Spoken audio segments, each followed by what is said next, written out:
Hello viewers and welcome to a brand new episode of Mechanic Brewery Season 6, where I talk about the various homebrew mechs created by the Lancer community. In today's episode, Xerxes, from Harrison Armory, by Techhead. Xerxes I, or Xerxes the Great, was a Persian ruler who reigned as the fourth king of kings of the Achaemenid Empire.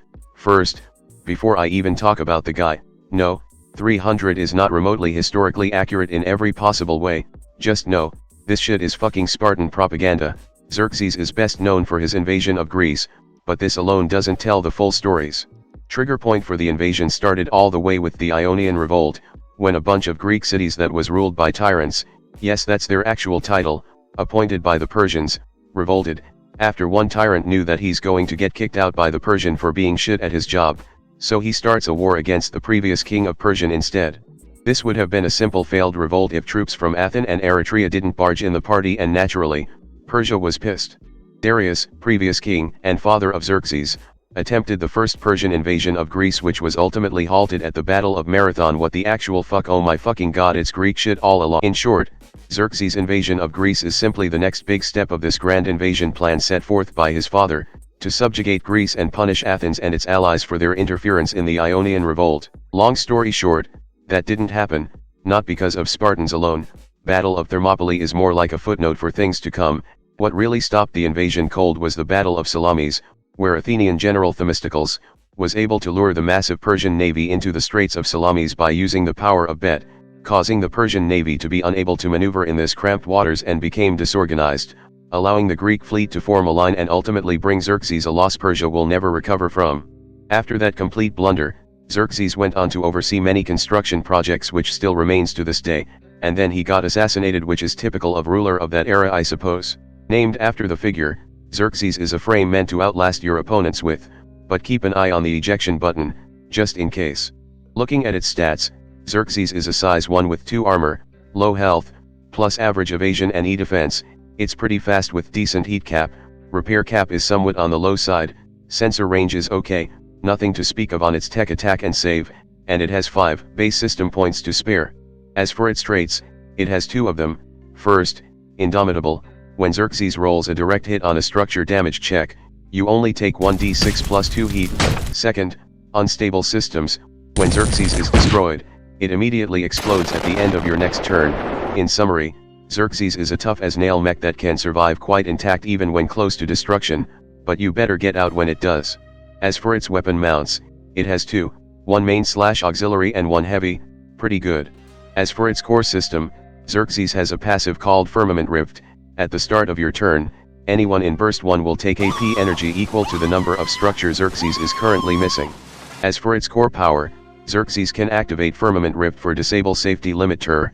Upon activation as a protocol, until the end of the scene, you gain the following benefits. 1. Your total structure doubles, and the difference is added to your remaining structure. 2. Indomitable now also ignores crushing hit, giving you 2d6 plus 2 heat instead. 3. Your core passive area is increased to burst 2. When this effect ends, have your remaining structure then round them up. With this core power, Xerxes can truly be indestructible, as long as it keeps taking hits on everything except its reactor. In fact, you can essentially use this to recover structure, allowing Xerxes to spend its health as resource more than anything else, which you will do a lot here. Just make sure you can keep the momentum on and don't actually perish. As for the rest of its license, you can get Impact Gauntlet and Kinematic Delimiter in the first section. Impact Gauntlet, Punch Revolution. This is an auxiliary melee, with short threat, overkill, and a whole lot of damage. However, whenever this weapon procs overkill, you take 2 AP explosive damage instead of heat, which is not good to say the least when the primary strategy around using auxiliary weapon is to spam them. This is one auxiliary that hits hard but you only want one around with. Kinematic Delimiter, go beyond your limit. Before you roll damage in a melee attack, you may take 1d3 AP kinetic damage to read the result of a damage dice as 1 more than its maximum, turning a 1d3 to 4 or 1d6 to 7. This is once per dice however, but you can do this for as many times in a turn as you have Kinematic Delimiter equipped. When people said health is a resource, I don't think they mean it like this, but this is exactly what it does. You can exchange health for more damage, and this is very good for any frame capable of just recovering health in some way, and that of course includes Xerxes. Aside from Xerxes' frame itself, you get pneumatic auto driver and metaconductive heatsink in the second section. Pneumatic auto driver, mechanical finishing blow. It's a heavy melee with short threat and decent damage, but you cannot use it at all before any movement on your turn, and cannot be used for Overwatch. But, if you were to use it to attack a target you have grappled, it's an automatic critical hit, no roll required.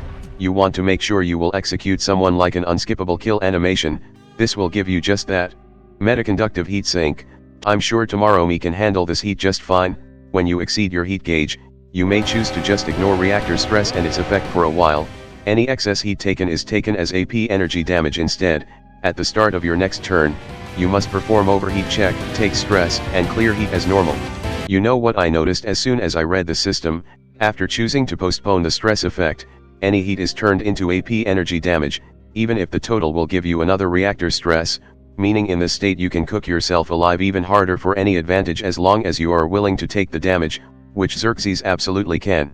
So, yeah, no, do that, then explode. In the final section, you get Spatial Fold Projector and Braid. Spatial Fold Projector, teleport punching.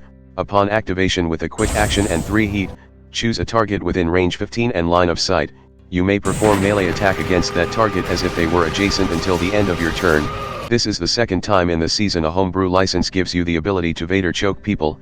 With how much this license loves melee, this is one way to keep a long distance relationship intact. And finally, Braid, single use FTL.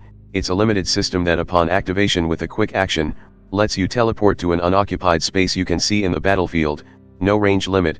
After the teleport completes, you may ram people as a free action with +1 accuracy. This system is destroyed after use but can be repaired. This system basically lets you get to anywhere you can see, as long as you understand that it's a one-way trip, plus ramming anything that happens to be besides you for free.